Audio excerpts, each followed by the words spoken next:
स्वागत है दोस्तों आपके अपने चैनल पर। और लेकर आ गए हैं एक और कमाल का वीडियो। और वीडियो में आज हम बात करेंगे कॉमेडी, म्यूजिकल, मिस्ट्री, रोमांस और थ्रिलर से रबरेज तीसरी मंजिल मूवी से जुड़े ढेरों नॉन फैक्ट्स की।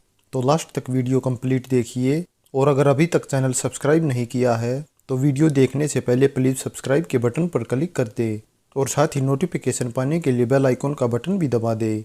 21 अक्टूबर 1966 को रिलीज तीसरी मंजिल मूवी में लीड रोल में शम्मी कपूर, आशा पारेख, प्रेम चोपड़ा, हेलन, प्रेमनाथ और इफ्तिकार दिखाई दिए थे।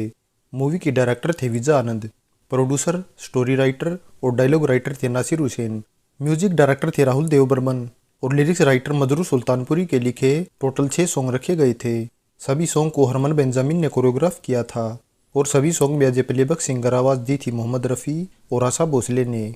सॉन्ग थे तुमने मुझे देखा होकर मेहरबान, दीवाना मुझसा नहीं, इस अंबर के नीचे, ओ हसीना जुल्फों वाली जाने जहान, ओ मेरे सोनारे सोनारे, आजा आजा मैं हूँ प्यार तेरा और देखिए साहिबा वो कोई और थी थे। फिल्म का म्यूजिक सुपरहिट था और 2 घंटे 42 मिनट की तीसरी मंजिल मूवी को 7.7 आउट ऑफ 10 IMDb रेटिंग मिली हुई है। दोस्तों अब अगर मूवी के बजट और बॉक्स ऑफिस कलेक्शन की बात करें तो मूवी का बजट अप्रोक्सीमेट 45 लाख रुपए के आसपास रखा गया था और बॉक्स ऑफिस इंडिया पर मूवी 2 करोड़ रुपए का लाइफ टाइम कलेक्शन कर हिट रही थी। ओपनिंग डे पर मूवी ने 70,000 रुपये और हफ्ते भर में 8 लाख रुपए का कलेक्शन कर लिया था और कुछ हफ्तों बाद ही अपना बजट रिकवर कर प्रॉफिट भी कर लिया था और साथ ही ओवरसीज मार्केट को भी मिलाकर overall world wide total 4 crore रुपए का लाइफ टाइम ग्रोस कलेक्शन करने में सक्सेसफुल रही थी। दोस्तों यह तो बात रही मूवी की कास्ट और ओवरऑल परफॉर्मेंस की। अब बात करते हैं मूवी से जुड़े कुछ कमाल के नॉन फैक्ट्स की। फैक्ट नंबर 1, नासिर हुसैन ने इस मूवी को प्रोड्यूस करने के साथ साथ स्टोरी राइटर का भी काम किया था और यह उनके होम बैनर के तले रिलीज हुई थी और मूवी में पहले as a lead hero Dev Anand को अप्रोच किया गया था और देव साहब मूवी करने को रेडी भी हो गए थे क्योंकि मूवी का डायरेक्शन उनके भाई गोल्डी यानी विजय आनंद कर रहे थे और विजय आनंद को इसके बाद नासिर हुसैन के ही प्रोडक्शन में एक और मूवी बहारों के सपनों का भी डायरेक्शन करना था। लेकिन इसके बाद कुछ ऐसा हुआ कि मूवी के डायरेक्टर तो विजय आनंद बने रहे लेकिन देव साहब मूवी से आउट हो गए और यह सब हुआ था उस टाइम बॉलीवुड की मेन हीरोइनों में से एक साधना की सगाई पार्टी के मौके पर देव साहब और प्रोड्यूसर नासिर हुसैन के बीच मूवी के कलर्ड प्रिंट जैसे कुछ मुद्दों पर और डायरेक्टर विजयानंद को लेकर कुछ गलतफहमी हो गई थी और यह भी अफवाह उड़ी थी कि विजयानंद उस टाइम इंडस्ट्री में स्ट्रगल कर रहे यंग राजेश खन्ना के साथ ब्लैक एंड व्हाइट मूवी बना रहे हैं। इसके बाद अगले ही दिन नासिर हुसैन ने विजयानंद से बगैर देव साहब के तीसरी मंजिल मूवी का डायरेक्शन करने की रिक्वेस्ट की तो विजयानंद मान तो गए लेकिन बड़ी मुश्किल से। लेकिन तब यह प्रॉब्लम खड़ी हो गई थी कि मूवी में देव साहब के जाने के बाद एज ए लीड हीरो किसे अप्रोच किया जाए। तब नासिर हुसैन के माइंड में सिर्फ एक ही नाम गूंज रहा था, शम्मी कपूर। और इसके बाद जब उन्होंने शम्मी कपूर को अप्रोच किया तो शम्मी कपूर ने कहा कि वे मूवी में तभी काम करेंगे जब देव साहब यह कह दे कि तीसरी मंजिल मूवी अपनी मर्जी से नहीं कर रहे। इसके बाद देव साहब ने अपने भाई विजयानंद के प्रेशर में शम्मी कपूर को मूवी करने के लिए कह दिया। फैक्ट नंबर 2, मूवी के एक सुपरहिट नंबर ओ हसीना जुल्फों वाली में जो लड़का ड्रम बजाते दिखाया गया है वह दरअसल सलमान खान के पिता सलीम खान हैं।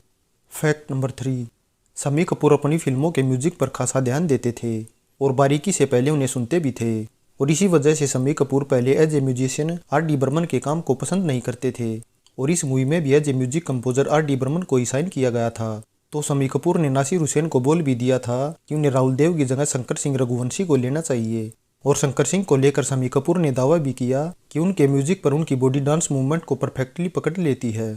लेकिन जब शम्मी कपूर को पंचमदा का कंपोज किया हुआ पहला सॉन्ग आजा आजा मैं हूँ प्यार तेरा सुनाया गया तो उनका माइंड चेंज हो गया और वे पंचमदा के म्यूजिक से बहुत ज्यादा इंप्रेस्ड हुए और सॉन्ग पर उसी टाइम नाचने भी लगे थे। और सन 1961 में रिलीज छोटे नवाब मूवी पंचमदा की as a film music composer पहली मूवी थी और इससे पहले 50 के दशक में पंचमदा अपने पिता S.D. बर्मन के एज ए असिस्टेंट काम करते रहे और तीसरी मंजिल उनके करियर की चौथी और पहली हिट मूवी थी और इस मूवी के बाद पंचमदा ने पीछे मुड़कर नहीं देखा और बॉलीवुड के टॉप म्यूजिशियन बन गए थे। Fact number 4, as a playback singer Mohammed Rafi की प्रोड्यूसर नासिर हुसैन के साथ यह ऐसी लास्ट मूवी थी जिसके उन्होंने सभी सॉन्ग गाए थे और इसके बाद सन 1973 में रिलीज यादों की बारात मूवी से किशोर दा टेम्पोररी हुसैन साहब की फिल्मों के मेन सिंगर बन गए थे। लेकिन इसके बाद भी रफ़ी साहब हमेशा नासिर हुसैन की फिल्मों में एक स्पेशल जगह रखते थे और सन 1977 में रिलीज हम किसी से कम नई मूवी के सुपरहिट सॉन्ग क्या हुआ तेरा वादा को गाकर अवार्ड जीतने में भी सक्सेसफुल हुए थे। फैक्ट नंबर 5, इसके बाद नासिर हुसैन ने असिस्टेंट कोरियोग्राफर आयशा खान से शादी कर ली थी जो रोमांटिकली मूवी की हीरोइन आशा पारीक के साथ इन्वॉल्व थी। और इसके अलावा आशा पारीक की मां सुधा पारीक भी मूवी में उनकी कॉस्ट्यूम डिजाइनर और हेयर स्टाइलिस्ट थी। और इस बात का जिक्र सन 2017 में आशा पारीक ने अपनी बुक द हिट गर्ल में भी किया था। और इसके बाद उनकी मां ने हुसैन साहब के साथ फिर कभी काम नहीं किया। हालांकि बाद में जब मूवी बॉक्स ऑफिस पर बड़ी हिट हो गई थी तो किसी के भी ऑफ स्क्रीन ड्रामा रोमांस का जिक्र तक नहीं हुआ। फैक्ट नंबर 6, प्रेमनाथ मूवी में नेगेटिव रोल में ही दिखाई दिए थे और वे इससे पहले अपने जीजा राज कपूर की तरह ही हीरो बनना चाहते थे, लेकिन उसमें वे अनसक्सेसफुल रहे। और इस मूवी से ही उनके करियर का सेकंड फेज स्टार्ट हुआ था और एज एक्टर और विलन उनका करियर चमक गया था। फैक्ट नंबर 7, मूवी की शूटिंग के दौरान ही अनफॉर्चुनेटली शम्मी कपूर की वाइफ गीता बाली की डेथ हो गई थी। और इस वजह से शम्मी कपूर उनके जाने के गम में काफ़ी ज़्यादा शराब पीने लगे थे और इस वजह से कई हफ्तों तक मूवी की शूटिंग भी रद्द करनी पड़ी थी। और फिर से शूटिंग स्टार्ट करने के लिए नासिर हुसैन को लगातार 3 महीनों का वेट करना पड़ा था। और जब शूटिंग स्टार्ट हुई तो शम्मी कपूर ने सबसे पहले तुमने मुझे देखा सॉन्ग किया था। शम्मी कपूर की वाइफ गीता बाली एक ग्रेट क्लासिकल एक्ट्रेस और ग्रेट डांसर थी और उन्होंने सन 1942 में रिलीज द कोबलर मूवी से as a child artist debut किया था। फैक्ट नंबर 8, मूवी की शूटिंग कंप्लीट होने के बाद डायरेक्टर विजय आनंद ने अपनी वाइफ सुषमा को बताया था कि हीरोइन आशा पारेख काफ़ी नोटीनेस लेडी है और उनके साथ वे और फिल्में करना चाहेंगे। और इसी वजह से बाद में उन्होंने कहीं और चल और मैं तेरे लिए आशा पारेख के साथ ही कंप्लीट की थी। और बदले में आशा पारेख ने भी हमेशा विजय आनंद की काफ़ी तारीफ की थी और उन्हें अब तक का सबसे शानदार डायरेक्टर बताया था। फैक्ट नंबर 9, इस मूवी से कई सेलिब्रिटी के करियर की नई पारी शुरू तो हुई ही थी और साथ ही शम्मी कपूर और आशा पारेख भी हिट जोड़ी बन गए थे। हालांकि इससे पहले दोनों सन 1959 में रिलीज नासिर हुसैन की ही दिल दे के देखो मूवी में भी दिखाई दिए थे और इस मूवी ने आशा पारेख को स्टार बना दिया था। और तीसरी मंजिल मूवी के बाद तो दोनों ने साथ में लगातार 2 फिल्मों में काम किया, लेकिन उन्हें बॉक्स ऑफिस पर सक्सेस नहीं मिली।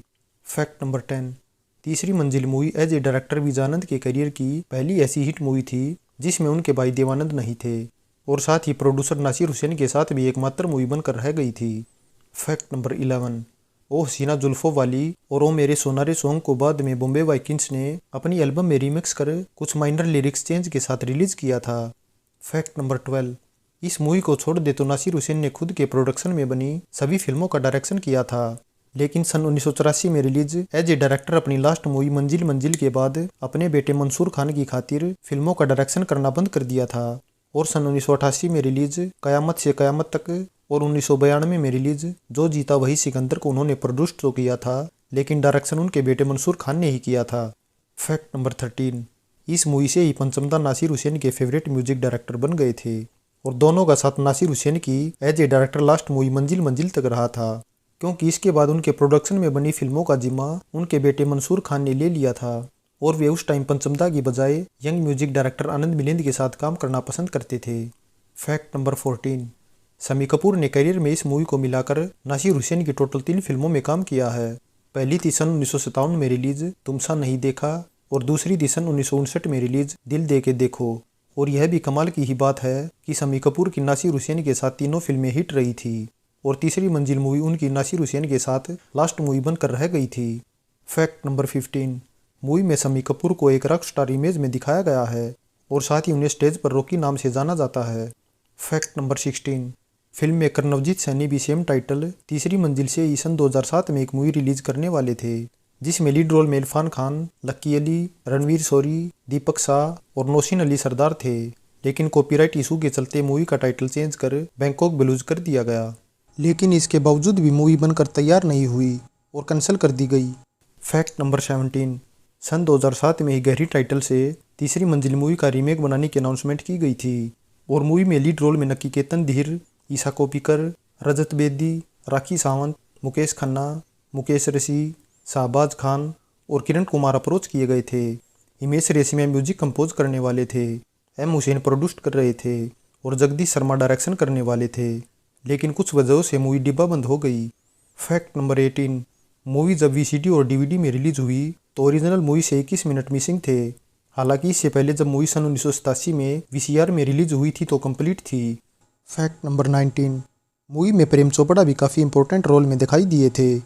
दोस्तों, यह तो बात रही तीसरी मंजिल मूवी के कमाल के फैक्ट्स की। और अब अगर मूवी की शूटिंग लोकेशन की बात करें तो मूवी की शूटिंग दून वैली, मंसूरी और होटल एक्मेंस में कंप्लीट हुई थी और कुछ shooting Gemini studios laboratories Madras में भी हुई थी। और शूटिंग लोकेशन के बाद अब अगर साल की कुछ टॉप मूवीज की करें तो साल 1966 में टोटल 99 हिंदी फिल्में रिलीज हुई थी, जिसमें ब्लॉकबस्टर मूवी फूल और पत्थर टॉप पर थी, दूसरे पर थी सूरज, तीसरे पर मेरा साया, और जबकि तीसरी मंजिल मूवी चौथे नंबर पर थी और पांचवें पर थी लव इन टोक्यो। दोस्तों अब अगर तीसरी मंजिल मूवी को मिले अवार्ड और नॉमिनेशन की करें तो 14वें फिल्म फेयर इवेंट में मूवी कोई अवार्ड नहीं जीत सकी और ना ही किसी कैटेगरी में मूवी को कोई नॉमिनेशन मिला। फाइनली दोस्तों, अगर आप शम्मी कपूर के डाई हार्ड फैन हैं और उनकी कोई आपकी फेवरेट मूवी है जिसकी आप अननोन फैक्ट्स जानना चाहते हैं तो एक बार चैनल की प्लेलिस्ट जरूर चेक कर ले। हो सकता है कि उसमें आपकी फेवरेट मूवी पर वीडियो मिल जाए, और अगर वहाँ आपकी फेवरेट मूवी नहीं है तो हमें नीचे कमेंट बॉक्स में अपनी फेवरेट मूवी का नाम जरूर मेंशन करें, और कुछ टाइम बाद ही सही लेकिन हम आपकी फेवरेट मूवी पर वीडियो जरूर बनाएंगे। और दोस्तों, अगर आपको वीडियो पसंद आई है तो प्लीज़ वीडियो को लाइक कीजिए और शेयर कीजिए, और अगर आप चैनल पर पहली बार वीडियो देख रहे हैं और अभी तक चैनल को सब्सक्राइब नहीं किया है तो प्लीज़ पहले चैनल को सब्सक्राइब कर लें और साथ ही नोटिफिकेशन पाने के लिए बेल आइकन का बटन भी दबा दें, और हम आगे भी इसी तरह आपके लिए कमाल की वीडियोज़ लाते रहेंगे।